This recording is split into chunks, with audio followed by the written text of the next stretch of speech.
Welcome back to the news at 10. South Africa is facing one of the worst droughts to hit the region in 30 years. Many small farmers are expected to go out of business as food production and price increases. Now, especially in the Free State province, that will be happening right there. Our correspondent in South Africa, Pt.3, tells us more. The Weather Service in South Africa has labelled 2015 the driest on record for more than 2 decades. The weather scientists have blamed it on the weather phenomenon called El Niño. But in plain English, it is 2016 and South African farmers are groaning under the implications of the drought in the country. And very soon the consumers as well will be groaning. These pictures you see and the farmers' accounts tell a worrisome story in southern Africa. We're going to feel the impact this year and next year. It normally takes 2 years to feel the effects of a drought.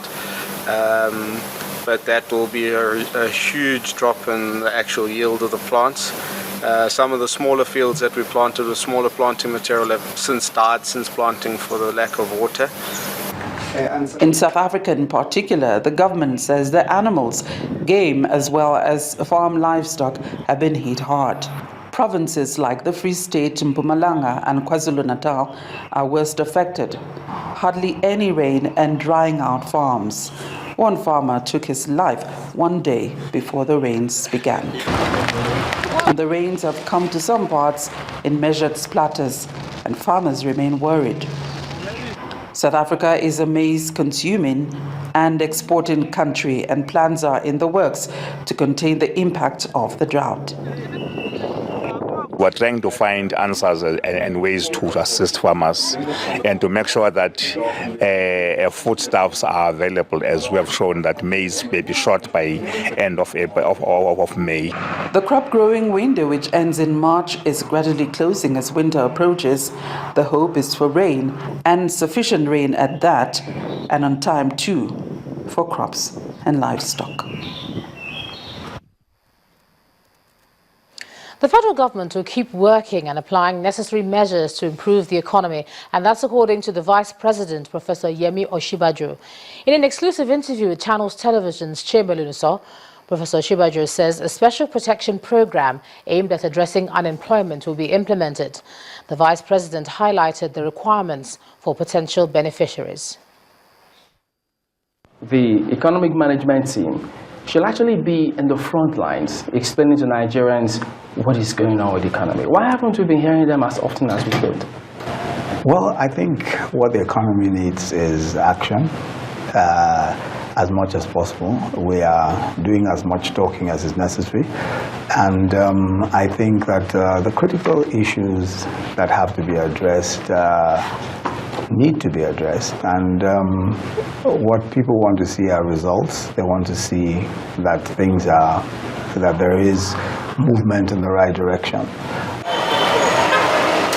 Mobilizing domestic revenue is of great importance to the federal government.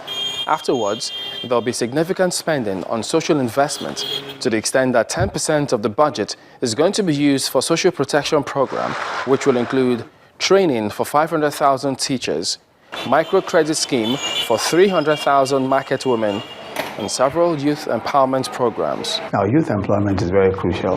We think that for graduate employment, the direct creation of jobs, they teach Nigeria, that 500,000 teachers will will address some of that concern.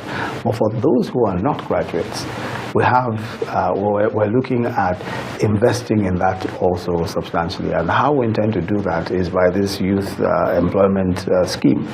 Investment in infrastructural development is a key component to economic growth. What kind of attention are we paying to this?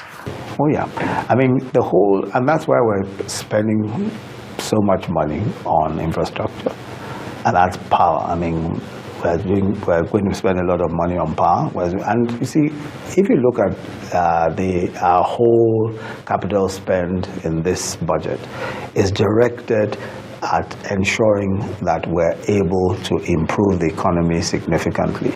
It's common knowledge that our revenue profile is taking a hit at the moment, no thanks to our monoproduct economy. One of the critical areas for us is the agro-allied value chain. That's very important for us, and we've looked at how we can improve the agro-allied value chain. If you look at rice, for example, we're looking at milling, how we can ensure that there's more investment in silos, in storage, and also in milling. It's important to us that agriculture is not a government business. What is crucial is that we create the environment and bring in, private partnerships. About the conditional cash transfer, yes. I looked at some of the models out there. There was this distrust. Yes. What are we doing to ensure we don't experience that kind of challenge? Yeah. Well, first of all, let me explain this conditional cash transfers because, there's a bit of misrepresentation of what it is. First, it is to the poorest in our society. It is not to unemployed young people. Some people have suggested that we're giving 5,000 naira to unemployed young people. No. What we're doing for young people, graduates and the unemployed, is what I've explained. The teacher scheme as well as vocational training, etc. The economy, more than ever, needs a stimulant, and on time too. Chamberlain Uso, Channels Television News. In the meantime, economic analysts have predicted a suboptimal gross domestic product growth rate of 3% and a rise in the cost of staple foods due to currency adjustments and restrictions. This forecast was made at a budget review forum organized by Deloitte Nigeria. A partner in charge of tax regulatory services in Deloitte Nigeria, Mr. Yemi Olugbenru, calls for a more effective tax system to cushion the impact of dwindling oil prices. The fall in oil prices and its impact on global economies, especially oil-producing countries, including Nigeria, is one of the issues discussed at this gathering organized by Deloitte Nigeria.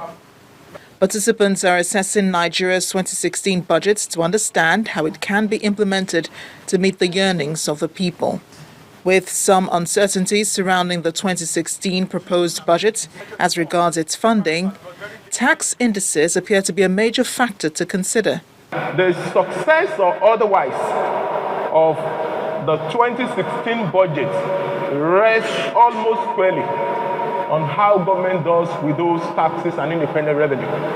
An energy expert, Mr. Kola Additional, shares his perspectives on what lies ahead of Nigeria's power and energy sector in 2016. In the multi-year tariff order and the business plan that was done by TCN itself, we know that it's about 202 billion projected to be spent in order to be able to enhance supply and guarantee availability. So to that extent, one will see that that's just what has been done is about 25% of what is needed.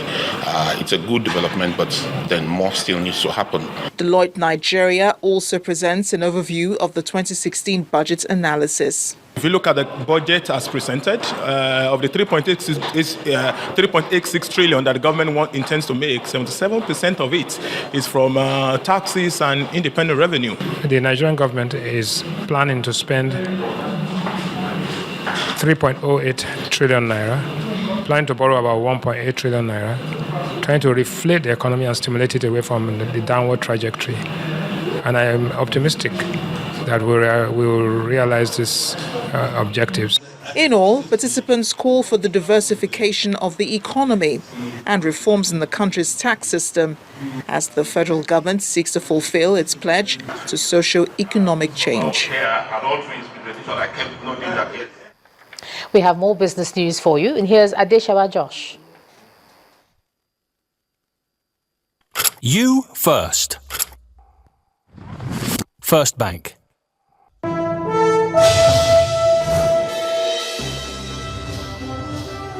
Thank you, Ijema. Good evening, everyone. Welcome to Business News. I am Adeshawa Josh. The Minister of Finance, Mrs. Kemi Adeosun, said that Nigeria has no choice than to borrow for capital investment through its medium-term expenditure framework. Speaking to Channels Television at the World Economic Forum in Davos, Mrs. Adeosun frowned on the wastage of Nigeria's past borrowing. According to her, the 2016 budget will help build resilience for the economy. If you look at the budget, it's structured to invest in capital. We're borrowing to invest in capital. That's the difference. In the past, in 2008, if you look at what we did when the financial crisis hit, we actually spent our way out of trouble. The only difference then was we had reserves. So we spent our reserves. We also increased our borrowings by 3% of GDP back in 2008. But if you actually look at what we spent on, we did not spend on the things that built resilience in the economy. And that's why we find ourselves back where we really don't want to be. That's the truth. When there's oil, and you know, oil is non-renewable. Every barrel we pump up, that's it. It's not coming up again. So you want to do one of two things. You either build up the reserves, cash reserves like the Saudis, or you build your economy like they've done in Dubai. The Emiratis have. Just invest it. We unfortunately have neither. We don't have the cash. We also don't have the infrastructure to drive our economy. So I think what the oil price or what the current situation has done is giving us a unique opportunity to do the right thing. To do at $31 a barrel what we failed to do when it was 114. We have no choice. We have to do it now. We have to do the right thing. We're taking a lot of pain. People are taking pain. There's a lot of belt tightening in families, in households. Equally, there's belt tightening happening at government level to make sure that this money that we borrow goes to capital, stimulates the economy and gets things moving again. Minister of Finance Kemi Adeosun. Back home, while still at Davos, Nigerian banks have been advised to consider clean energy financing as part of their credit transactions to the energy sector. And this was the view of UBA Group Chief Executive Philip Odoza while speaking to Channel's business editor Bosin Omofaye on Friday at the World Economic Forum in Davos, Switzerland. Mr. Odoza says energy financing has become imperative for all banks. We cannot continue to depend on hydrocarbon.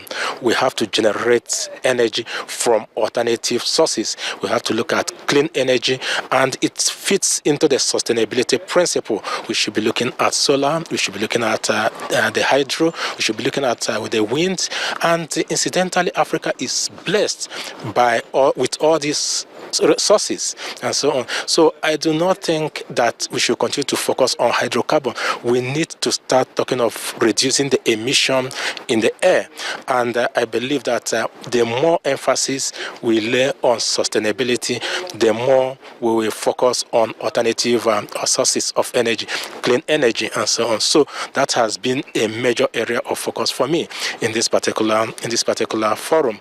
Now for the banks, I think that we also need to step up. We need to start looking at ways of financing the clean energy. We need to start coming up with some kind of risk management framework to be able to deal with the risks associated with that.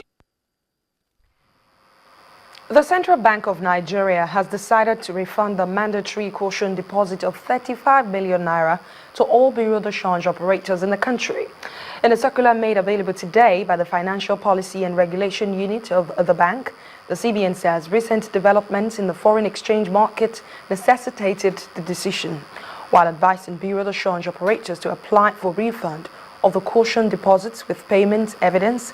The bank says the 1 million naira licensing fee will be retained.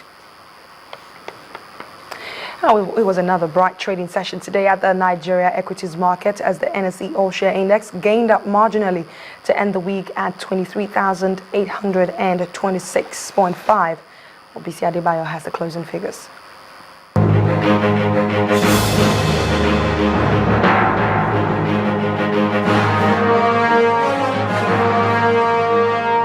Hello and welcome to the stock market reports. It was another positive session at the local bourse as key indicators climbed further, this time by 0.59%. The all-share index ended the week at 23,826.50 with a market capitalization of 8.19 trillion naira. 7up led Friday's gainers with 7.93%. Surplus also appreciated by 3.28%, while Guinness gained 5%. On the laggards table, Nestle came first with 4.97%. Forte Oil and NNFM also lost 5% and 4.91% each. Equity Assurance, FBNH and UBA were major contributors to market turnover. At the end of the session, volume came in at 1 million shares, valued at 1.88 billion naira in 4,229 yields. That ends the stock market reports. I am BC Adebayo. Thanks a lot, Bessie. And many other markets around the world have also closed trading for the day. Let's check out the closing figures.